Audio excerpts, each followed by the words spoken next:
Hi, I'm William here at Common Motor, that's common-motor.com.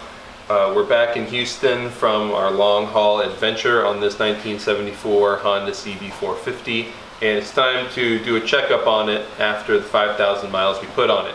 I want to ride it to Harvest Classic this weekend, so we're just going to go through it.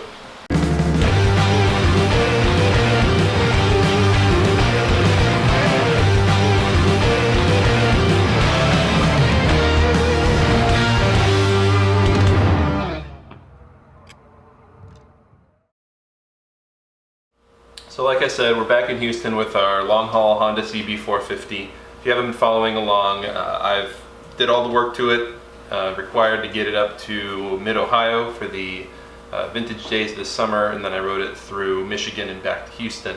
It's about a 5,000 mile round trip, so there's plenty of things to adjust on the bike post-trip. The Harvest Classic Vintage Rally in Luckenbach is this weekend, about 200 miles away from Houston.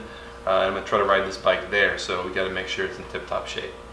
So the bike will need a lot of the same routine maintenance that it got before the trip, starting with an engine tune-up. I changed the oil not too long ago in Minneapolis at the Moto Collective, and so I think it's got another trip in it. I will adjust the cam chain tensioner and inspect the valve clearance to make sure that it hasn't gone out of spec. From there, I'll make sure that the timing is still set on our electronic ignition prototype. I'll pull the carbs, make sure that the leaky float bowl gaskets I had a problem with are replaced, as well as just kind of going through the carbs in general and making sure the sink is still where it needs to be. I'll top off the brake fluid in the master cylinder, clean, adjust, and lube the chain, and check the tires. And that should be pretty well all the routine stuff that needs to be done. There are a few repairs that I remember, rolling into Houston that I would want to address. The mufflers that I put on the bike are a little bit too small on the ID of the mounting hole to allow for a proper graphite exhaust gasket, so I had to kind of improvise. I just used some beer can slices. I need to probably put some more in there, as well as some gasket sealer. Foot peg on my highway bar fell off on the highway, so I need to find a replacement one for that. The clutch cable I got at the rally to put these higher, wider bars on is really kind of sticky, and so I want to replace it with a new, recently manufactured cable. And beyond that, I think it's going to be good to go. So let's tear into it.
Alright, so I've removed all of the covers from the engine necessary to adjust the cam chain tensioner and the valve tappet clearance.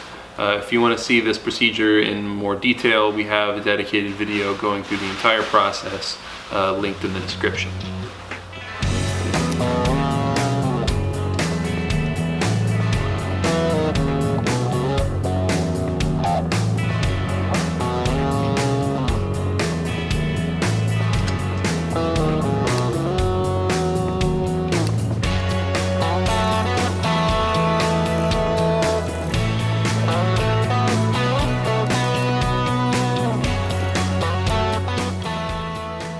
Alright, so I just adjusted the cam chain tensioner and the valve clearance. All the valves were on the loose side, so I went ahead and tightened them up just a bit.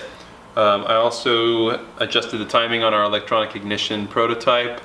Everything looks pretty good, so I'm going to put all the engine covers back on and start to look at the carbs.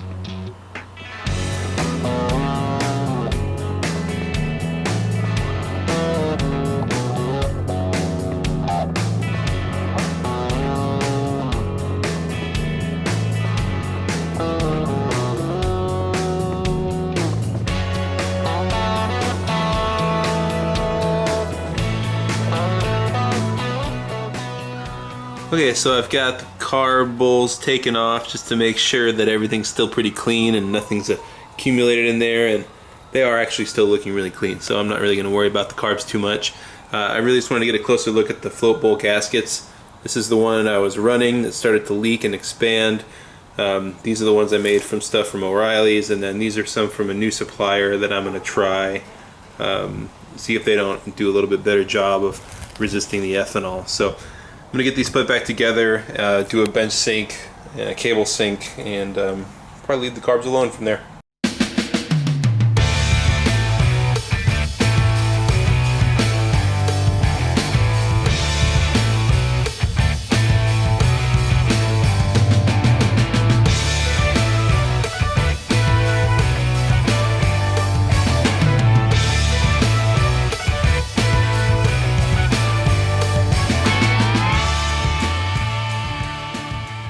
Okay, I'm about halfway done swapping out the chain. As I went ahead to take off the chain cover here to replace the clutch cable, which is not the best clutch cable, I went to adjust the chain and realized that the tensioners were pretty much at the end of their usable limit. I couldn't tighten the chain anymore because it had stretched so much over that 5,000 mile ride that I didn't have very much adjustability left, so I went ahead and changed out the chain, which I'm about to hook the master link up and adjust the tensioners where they should go. Alright, got the chain cover back on. I'm going to go ahead and make sure that the clutch lifter pushrod mechanism is behaving like it should. Alright, should be good. Just kind of turn the thing in until you can feel it touch the push rod, like you're about to engage the clutch, or disengage it rather. Then back it off just slightly so that you know that no matter what the cable or the lever is doing, that you have enough clearance that you're not pushing on the push rod all the time. Okay, following the adjustment of the push rod assembly, I went ahead and adjusted the slack in the clutch cable here. There should be a fair amount of slack in the cable, so you're not pulling on the clutch all the time until you actually pull on the clutch. So that's pretty well set. We've got the right side of the engine put back together. So the next thing to do will be to take off the second muffler. I'm going to go ahead and clean them both up a little bit before I put them on with some fresh gaskets. Alright, just cleaned up the mufflers. As you can see, they're drying right there. Part of the problem with the sealing of the muffler to the header pipe were the clamps. They were a little bit too large and they weren't really sealing, even though they bottomed out with the bolt. They weren't sealing the muffler to the header all the way. So one thing I'm doing to fix that, or at least to help with it, is you see this is the one that I haven't messed with yet. It kind of flares out. The pieces that should be flat and parallel to each other are kind of angled because this thing's being pinched more than it should be. So I'm just using the bench vise here to sandwich those and flatten them out real good so that they look more like this, where each one of those pieces is parallel, so when it pinches it actually makes a little bit smaller ID on this clamp and engages with the head of the bolt and the nut a little bit better as well.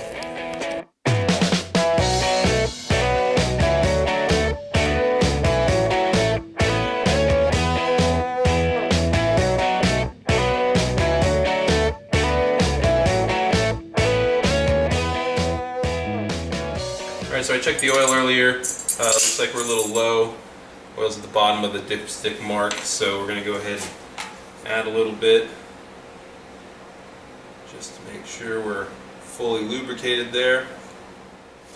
And I'll let that settle. Come over here and I'll show you real quick how to lube the chain. Like I said, I've replaced the drive chain because the other one was stretched out so much that it was at the end of its usable adjustment on the chain tensioners here. So I've fitted a new drive chain on there, so we're just going to lube it up real quick. Like so. You go all the way around from the front and the side. This stuff's good because it's wax based, it dries and it doesn't get all gooey and fling out and absorb dust and everything. So I'm going to go make sure the oil's at the top of its range on the dipstick, and we should be good lube wise.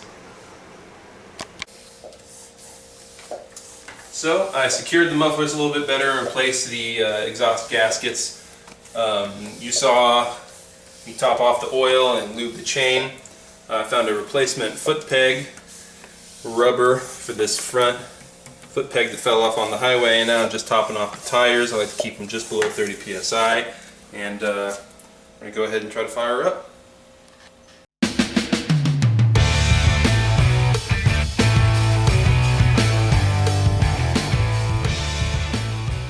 Alright, got it all put back together. Don't think I forgot anything, so let's see if it fires.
Alright, so I've been riding around on the bike all weekend. It's running great after I did all the post-trip maintenance. We're just going to keep this thing on the road as a shop bike, and I certainly hope that you'll get your vintage Honda to at least this shape, so that it's not just a project bike, but it's a reliable mode of transportation. We're going to keep on cruising around on this thing, so send us your questions or comments or anything on our long haul project. Let us know what you think, or if it's inspired you to go on your own road trip or at least maintenance project. See you on the road. I'm William with Common Motor. Be sure to follow us on Facebook and Instagram. Subscribe to our newsletter and YouTube channel. See you next time.